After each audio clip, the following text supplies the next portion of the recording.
ang aso at ang uwak. May isang iwang uwak na nakakita ng karne nakabilad sa araw. Tinangay na ito at lumipad ng layo. Sa dulo ng sananasang puno ay sumayang niyang kainin ang karne. Ngunit narinig niya ang lakas na boses ng isang aso na nagsabi, sa lahat ang ibon, ang uwak ang pinakamagaling. Walang kukumpara.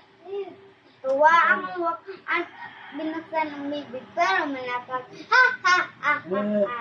Anong nangyari? Nalaglag ang karne wala sa kanyang bibig. Naligot pa sa lupa kung saan kaagad sinugaban ng aso. Wala nagawa si uwak kundi kinang pagkain ng aso sa nahulog niyang karne. Wala noon, hindi na muli nagpalinlang si uwak kay aso. Ang aral sa kwentong ito ay hindi lahat ng pupuri ay totoo. Maaaring ginagamit lamang ito ng iba para masama ka.